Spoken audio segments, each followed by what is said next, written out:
Hello everyone, আজকে আমার first blog. এর আগে অনেক ছোট ছোট কিছু আপনাদের সাথে শর্টস শেয়ার করছি। আজকে একটা ব্লগ শেয়ার করছি পহেলা বৈশাখ উপলক্ষে। আজকে আমি সকাল সকাল ব্লগটা স্টার্ট করতেছি। সকাল বলতে 10টা-11টার মতো বাজে। তখন থেকে আমি প্রিপারেশন করতেছি ফ্রাইড রাইস আর চিলি চিকেনের জন্য। আজকে পহেলা বৈশাখ উপলক্ষে আমি ফ্রাইড রাইস আর চিলি চিকেন বানাবো।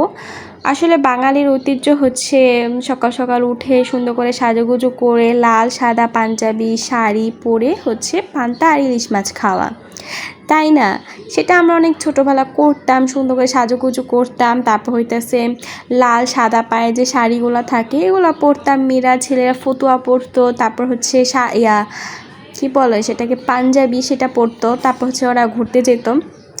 তো এইগুলো শৈশবে হতো, এখন আর হয় না। এগুলা এখনও হয়, এটা খুবই কম, কিন্তু সচরাচর দেখা যায় না। যাই হোক, এখানে আমি আজকে ফ্রাইড রাইস আর চিলি চিকেনের জন্য প্রস্তুতি নিচ্ছি। এখানে আমি ফ্রাইড রাইস অনেক ধরনের সবজি ইউজ করে, কিন্তু আমি নর্মালি এত সবজি পছন্দ করি না। আমি সেখানে একটু গাজর আর বরবটি দিই, খুবই অল্প আর কি। এখানে আমার সব কাটাকাটি শেষ। আমি এখানে বরবটি, তারপর গাজর চিকন করে কাটছি। চিলি চিকেনের জন্য টমেটো পেঁয়াজটা এখনও কিউব করা হয়নি, মানে আর কি পিস করে রাখছি আর কি। যাই হোক, এই কাটাকাটি করার ফাঁকে আমি চালটা সুন্দর করে ধুয়ে তারপর এখন বসিয়ে দেব। পোলাও চালটা আর কি আগে বসিয়ে দিলে সেখানে ঠান্ডা করতে হয়, অনেক সময়ের ব্যাপার, যার কারণে আমি সেটা একটু আগে ভাগে করতেছি যাতে আমার পরবর্তীতে কষ্ট না হয়। যাই হোক, পোলাও চালটা একটু ঝরঝরা করার জন্য একটু সামান্য তেল দেওয়া লাগে। তেল দিলে পোলাওটা একটু ঝরঝরা হয়। তো এর পাশাপাশি আমি মাংসটা মেরিনেট করতেছি। আসলে চিলি চিকেন অনেকভাবে রান্না করে। আমি আসলে আমার ঘরোয়া যেই মশলাগুলো আছে সেগুলোতে আমি চিলি চিকেন রান্না করব। আপনারা চাইলে ট্রাই করতে পারবেন, ভালো লাগবে। যাই হোক, এখানে আমি আদা রসুনের পেস্ট, তারপর হলুদ মরিচ ম্যাগি নুডলসের মশলা 2 পিস দিছি। দেন এখানে ডিম দেওয়া লাগবে মাস্ট। আর বাসায় যদি কর্নফ্লাওয়ার থাকে তো একটু সামান্য কর্নফ্লাওয়ার দেওয়া লাগবে। আর কর্নফ্লাওয়ার যদি না থাকে তাহলে ময়দা বা আটা দিলেও হয়। এখানে আমার কর্নফ্লাওয়ার ছিল না, যার কারণে আমি এখানে সামান্য পরিমাণে ময়দা ইউজ করছি। ময়দাটা একটু দেয় স্টিকি ভাব আনার জন্য আর কি, এটা ভাজলে মজা লাগে। যাই হোক, এটা আমি মেরিনেট করে রাখবো 1 ঘন্টার মতো। আপনারা চাইলে বেশিও করতে পারেন, আমার হাতে সময় ছিল না, দ্যাটস ওয়াই আমি করি নেই। তো এখানে আমি ফ্রাইড রাইসের জন্য আর কি কড়াই বসাই দিছি। এখানে আমি রসুনের একটা ফ্লেভার অ্যাড করব। ফ্রাইড রাইসে কিন্তু আপনি যে কোনো চাইনিজ ধরনের রান্নাতে আপনি ফার্স্টেই রসুনটা একটু হালকা লালচে করে ভেজে নেয়, একটা সুন্দর একটা স্মেল আনার জন্য। তো আমি এখানে একটু লালচে করে ভেজে নিয়েছি, বেশি ভাজা যাবে না, কারণ অল্প ভাজতে থাকতেই আপনার সবজিগুলো দিয়ে দিতে হবে, নাহলে মশলাটা পরে ভাজতে পুড়ে যাবে আর স্মেলটা, সুন্দর একটা স্মেল যেটা থাকে সেটা থাকে না। তো আমি এখানে অল্প একটু একদম লালচে ভাজা করছি যাতে মশলাটা না পড়ে। তারপর আপনার চাইলে যে সবজিটা, আপনার তো অনেক ধরনের সবজি দিতে পারেন। আমি এখানে বরবটি আর গাজরটা ইউজ করছি। যেই সবজিটা সিদ্ধ হতে একটু দেরি লাগে সেই সবজিটা আপনারা আগে দিবেন, আর যেটা কম লাগে সেটা পরে দিবেন। কারণ না হলে যদি সবগুলো একসাথে দিয়ে দেন, দেখা গেছে যেটা কম সিদ্ধ সময় লাগে সেটা হয়ে গেল, কিন্তু ওইটা হলো না, তখন দেখতে কেমন লাগেন, তার মধ্যে খাবার টেস্টটা অন্যরকম হয়ে যাবে। যাই হোক, এখানে আমি বরবটিটা দিছি, বরবটিটা একটু হালকা ভাজা করে নেব। আমি সেখানে সামান্য একটু লবণ আর টেস্টি সল্ট এটা দিয়ে ভাজা করে নিতেছি। তারপর কিছুক্ষণ নাড়াচাড়া করার পর যখন একটু নরম হয়ে আসছে বরবটিগুলো, তখন আমি এখানে গাজর কুচিগুলো দিয়েছি। গাজরগুলো একদম সিম্পল কুচি করে নিচ্ছি। এখানে আমি তার পাশে ডিম স্ক্র্যাম্বল করে নিচ্ছি ফ্রাইড রাইসের জন্য। আর একটা কথা, আমি ফ্রাইড রাইসে অরিগ্যানো দিই। অরিগ্যানো অনেকে এখন বলতে পারেন অরিগ্যানো তো পিজাতে দেয়, আপনারা একটু অরিগ্যানো চিলি চিকেন, তারপর ফ্রাইড রাইস এখানে একটু দিয়ে দেখবেন কেমন টেস্ট লাগে। আমার কাছে পার্সোনালি অনেক ভালো লাগে। তো ফ্রাইড রাইস আমি এখানে অরিগ্যানো দিয়ে দিয়েছি। আমি অরিগ্যানো বেশি করে দিলে আমার কাছে অনেক ভালো লাগে। যাই হোক, অরিগ্যানো দিছি। দেন এখানে সস দিছি। অনেকে সস পছন্দ করে, অনেকে পছন্দ করে না, কিন্তু আমার কাছে একটু দিলে আর কি কালারটা সুন্দর আসে আর খেতে ভাল লাগে। একটু আমি দিই, যাতে বেশি দিলে আবার মিষ্টি লাগে। তো এখানে ফ্রাইড রাইস কিন্তু একটু মিষ্টি মিষ্টি লাগে, যার কারণে আমি একটু মরিচ দিচ্ছি আর কি, বেশি করে কাঁচা মরিচ। তো কাঁচা মরিচ দিয়ে কিছুক্ষণ নাড়াচাড়া করার পর হচ্ছে আমি রাইসগুলো দিয়ে দিচ্ছি।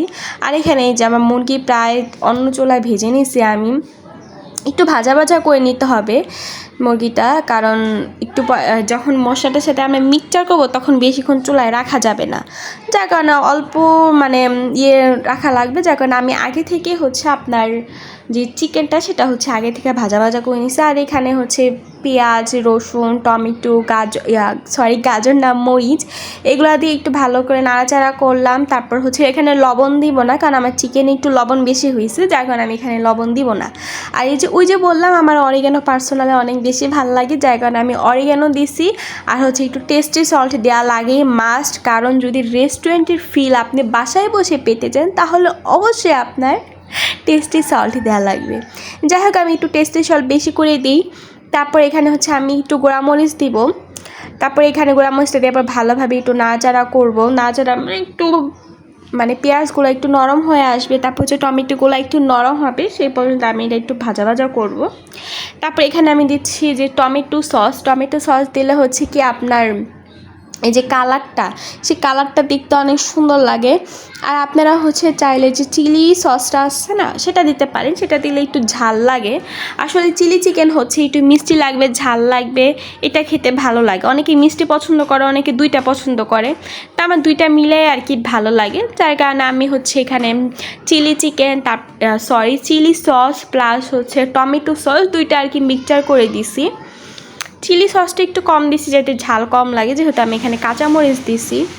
আর একটু কালারটা সুন্দর আনার জন্য আমি এখানে হচ্ছে অল্প পরিমাণে গুঁড়ো মরিচ দিছি, যাতে কালারটা দেখতে সুন্দর আসে আর হালকা ঝাল লাগে, মানে এত বেশি দেওয়া যাবে না আর কি, 1 চিমটির মতো। আর এখানে এই যে দেখতেই পাচ্ছেন আমি হচ্ছে চিলি সস এখানে দিয়ে দিতেছি। আমি হচ্ছে এখানে 2 প্যাকেট দিছি, কারণ বেশি দিই নেই, পরে আবার ঝাল হয়ে যাবে, কেউ খেতে পারবে না। কারণ আমাদের ফ্যামিলিতে আর কি হচ্ছে আমার যে শ্বশুর বাড়ি সেখানে ঝাল কম খায়, যার কারণে আমি সেখানে একটু ঝালটা একটু কম দিছি। কিন্তু ঝাল মিষ্টি মিলেই কিন্তু এটা অনেক বেশি মজা লাগে। অনেকে এখানে আর কি কর্নফ্লাওয়ার গোলায় দেয়, আমি সেটা দিইনি। আমি আজকে আমার মতো রান্না করছি। চিলি চিকেন যে যেভাবে পারে সেভাবেই রান্না করি। রেস্টুরেন্টের ফিল যদি বাসায় আসতে পারে তাহলে আমি এত রেসিপি ফলো করে কী করবো, তাই না বলুন? কিন্তু এটা মজার ছিল। যাই হোক এখানে প্রায় আমার এটা হয়ে আসছে। এখানে আমি হালকা একটু লবণ দিয়েছি, মানে একেবারে হালকা থেকেও কম, যাতে হচ্ছে আপনার আমার মুখে না, যেহেতু যে আমি আগেই বললাম যে হচ্ছে আমার চিকেনে একটু বেশি হয়েছিলো, লবণটা বেশি হয়েছিলো, যার কারণে আমি একেবারে অল্প একটু লবণ দিয়ে দিছি যাতে মুখে না লাগে। তারপরে এই যে আমি এখন চিকেনগুলো দিয়ে দিচ্ছি, ভাজা চিকেনগুলো দিয়ে হচ্ছে আমি এখন নাড়াচাড়া করব, মিক্সচার করব ভালোভাবে মশলাগুলো। এটা হচ্ছে চাইনিজ আর কি, সবসময় হাই হিটে রান্না করা লাগে।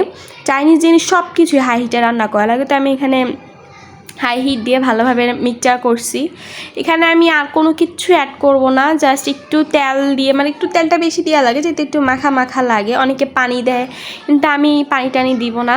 আমি এখানে একেবারে ভালো করে মিক্সচার করব, ভালো করে মিক্সচার করার পর একেবারে চুলা থেকে নামিয়ে ফেলবো। আর এই যে এটা হচ্ছে আমার ফাইনাল লুক। কেমন হয়েছে সবাই অবশ্যই জানিয়ে দিবেন কমেন্ট বক্সে। আজকের জন্য আল্লাহ হাফেজ।